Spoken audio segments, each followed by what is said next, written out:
Hello everyone. We will be discussing the Winkleman versus Parma City case, which highlights the court case of Jeff and Sandy Winkleman, two parents from Cleveland, Ohio, who posed concerns over the education their son Jacob was receiving. Jacob was diagnosed with autism spectrum disorder and was classified as being a special needs student. He was set to enroll at a public school, Pleasant Valley Elementary School, within the Parma School District.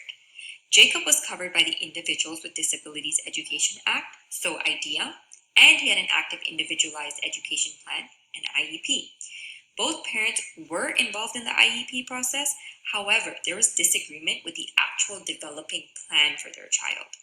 They claimed that the school district was not providing their son access to a free, appropriate public education, so FAPE. From the Winkleman's point of view, the school was failing to provide their child with quality education, and as a result, they had to enroll their child into a private school better suited to his needs, but they were paying for it out of pocket. They filed a petition with the federal district court where they argued that the school district should reimburse them for the expenses they were incurring as a result of their son's private schooling, and also reconsider the decisions made in the IEP. Initially, their first request was denied by the courts. However, the Winklemans filed an appeal and chose to represent themselves, which turned the case around. This case would then go on to surround a question never addressed before.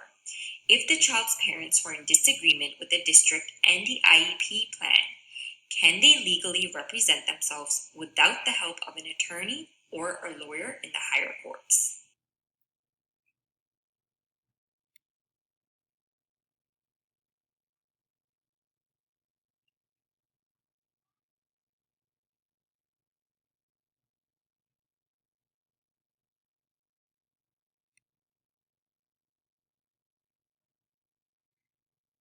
In 2003, when Jacob was 5 and entering kindergarten, the Parma City School District proposed that Jacob attend the public school for the year, claiming that he would heavily benefit from peer interaction. Jacob's parents, Jeff and Sandy Winkleman, desired for Jacob's educational placement to continue at the private school specializing in autism that he'd attended during his preschool years. In turn, the Winklemans were unhappy with the IEP proposal and claimed that it denied Jacob FAPE under IDEA. The Winklemans enrolled Jacob in a private school on their own and proceeded with due process twice, once with a hearing officer and the other with a state-level review officer. Both times it was determined in favor of the school and that Jacob's proposed IEP was compliant to FAPE. From there, they moved to the district court where it was again ruled that Jacob would receive FAPE in the public school. Proceeding to the Sixth Circuit Court and now representing themselves on behalf of Jacob, the Winklemans desired four things: reversal of administration decision, reimbursement of private school tuition, reimbursement of attorney fees, and declaratory relief. However, the Sixth Circuit refused to hear the Winklemans until they obtained counsel, sourcing the Kavanaugh versus Cardinal Local School District, a case that ultimately decided that parents were not covered by IDEA to represent their child in court without counsel. The Winklemans' focus now turned to answering two questions: if parents could, and to what extent they could represent their children in courts without counsel, and if IDEA protected students as well as parents. They would receive their answer 4 years later from the Supreme Court.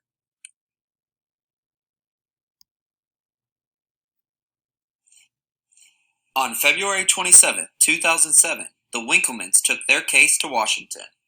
After the Sixth Circuit Court dismissed the Winklemans' appeal, the final appeal landed the case in front of the United States Supreme Court. The Winklemans were arguing for the ability to represent their own child without an attorney. The courts had previously stated that IDEA grants rights to the child or the student, but not to the parents. In short, non-attorney parents did not have the right to represent their child with disabilities in federal court. Furthermore, the Winklemans were arguing that parents should be included as parties aggrieved under IDEA. Being that the Supreme Court is the law of the land, their decision is final, and the Winklemans hoped that the ruling would be in their favor.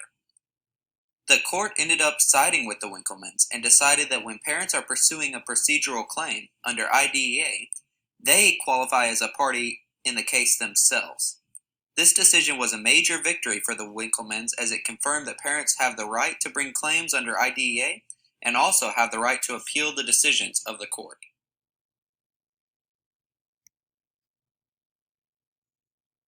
On May 21st, 2007, the final decision in the Jacob Winkelman versus Parma City School District came to a conclusion.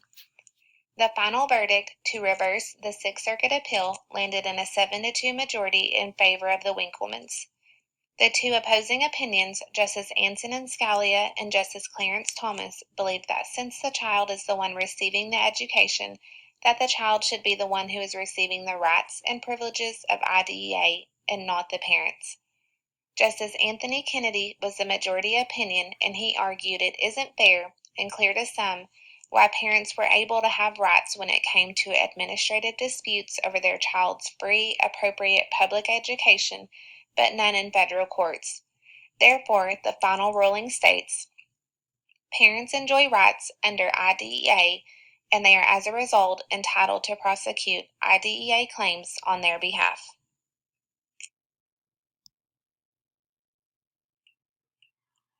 In conclusion, although Mr. and Mrs. Winkelman were not fully successful with their claim in the lower courts, their case was decided by the United States Supreme Court. The Supreme Court ruled in favor of the Winkelmans. But why is this important? This case is important for multiple reasons. For instance, it became a hallmark for special education curriculum, and it opened the door for parents in areas that they were restricted previously, such as courtrooms pertaining to cases regarding their child's education.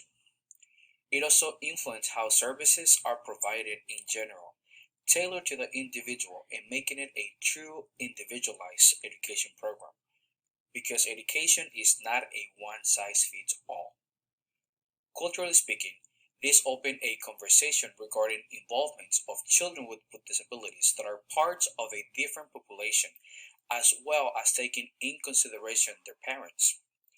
This case was a major victory for the special education needs improvements in the United States, and it ensures that children with disabilities have a voice in court, regardless of who represents them.